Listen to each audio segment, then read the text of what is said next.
ఈరోజు గురుకులాలు సమస్యలు అంటే చాలా ఉన్నాయి. కాకపోతే మన కొత్త ప్రభుత్వం వచ్చింది కాబట్టి సో ఏదైనా మనకు సలహాలు ఇంపార్టెంట్. సమస్యలు 100 ఉన్నాయి. గత ఏళ్ల నుంచి పోరాడుతున్నాము. సమస్యలకు పరిష్కారం తీసుకోవాల్సిందిగా ఈరోజు మన గవర్నమెంట్ ఏదైతే రాష్ట్రాన్ని పాలిస్తుందో ఆ గవర్నమెంట్కి ఈ సమావేశం నుంచి కొన్ని ముఖ్య సూచికలు వెళ్ళాలి.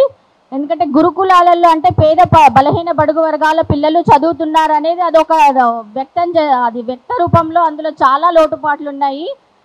ఈ సమావేశం ద్వారా తల్లుల సంఘం నుంచి చెప్పాల్సింది ఏంటంటే రైట్ టు ఎడ్యుకేషన్ యాక్ట్ని 100% ఇంప్లిమెంటేషన్ చేయాలి.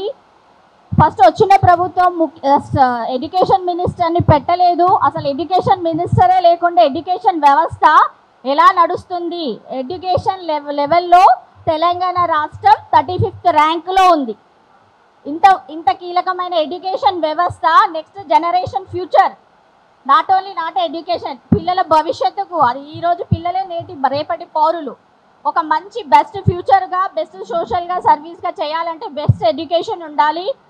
అలాగే కలెక్టర్ సమావేశంలో అధికారులతో ఒక అత్యవసర కమిటీని ఏర్పరిచి ఆ కమిటీ ద్వారా నెలలో ఏ డిస్ట్రిక్ట్ లెవెల్లో ఆ డిస్ట్రిక్ట్లో ఉన్న హాస్టల్స్ని విజిట్ చేసి సమస్యలను సేకరించడం, కావాల్సిన డబ్బును పెంచడము, అలాగే దాన్ని సొల్యూషన్ మెథడ్ చూపే కమిటీగా ఇవ్వాలి అనేది ఈరోజు ముఖ్యమంత్రి గారికి నేను ఈ సలహా ఈ కమిటీ ద్వారా ఇస్తున్నాను సార్. ఇది చాలా చాలా ఇంపార్టెంట్.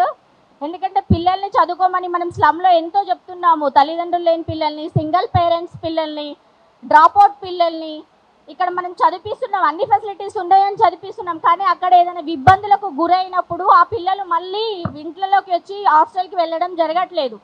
సో ఈ లోటుపాటుల వలన పిల్లలకి ఎడ్యుకేషన్ దూరమయ్యే ప్రమాదంలో పడిపోయే వ్యవస్థ ఒకటి ఈ సవాళ్ళ ద్వారా వస్తుంది. ఇంకొకటి ఏంటంటే ఇంపార్టెంట్, అన్ని రెంట్ బిల్డింగ్లు తీసేసి ఓన్ బిల్డింగ్స్ కావాలి.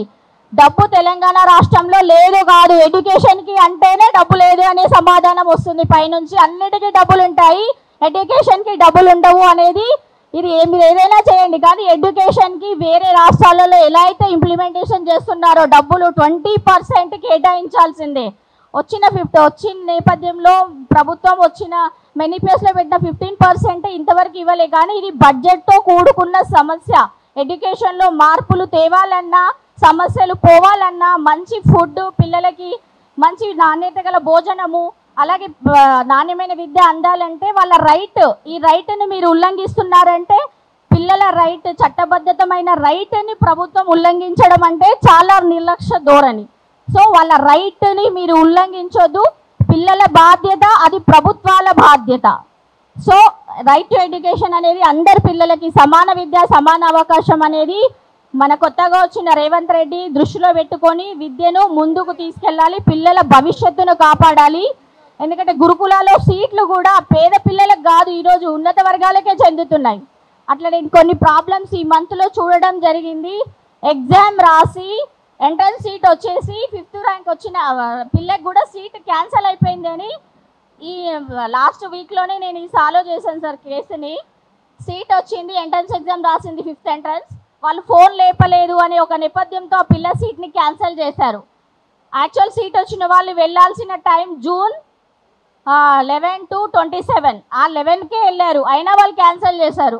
సో పిల్లకి సీట్ వచ్చింది అనేది నేపథ్యంతో ఆ పిల్లని, ఎందుకంటే మెరిట్తో సాధించుకున్న సీటు, డొనేషన్ రికమెండేషన్ కాదు ఆ పాపకి ఇచ్చింది, ఆ పాప రాసి సీటు తెచ్చుకుంది. అలాంటి సీటు మీకు లేదు, మీరు ఫోన్ లిఫ్ట్ చేయలేదు, క్యాన్సిల్ అయిపోయింది అనే సమాధానం చెప్పారు. సో అధికారులతో కలిసి మాట్లాడి అవన్నీ డాక్యుమెంట్స్ చూపించడం వల్ల ఆ పిల్లకు మళ్ళీ రీసీట్ హాస్టల్లో ఇవ్వడం జరిగింది. సో ఈ మధ్యలో ఏంటంటే సీట్ వచ్చిన పిల్లలకు కూడా అక్కడ ఉండలేకుండా డబ్బులకు అమ్ముకుంటున్నారు ఆ సీట్లు కూడా. సో ఇలాంటివన్నీ పోవాలి అంటే అత్యవసర కమిటీ ఏర్పాటు చేయాలి. నెలవారీ సమీక్ష 3 నెలలకు ఒకసారి ముఖ్యమంత్రి కూర్చోవాలి ఎడ్యుకేషన్ మీద. అప్పుడైతేనే ఇదంతా సిచ్యువేషన్ పరిస్థితులు బాగుపడతారు. పిల్లల భవిష్యత్తుకు మనందరం కలిసి పని చేద్దామని, మీకు తోడుగా మేము తల్లుల సంఘం నుంచి ఉంటామని చెప్తున్నాను సార్. Thank you.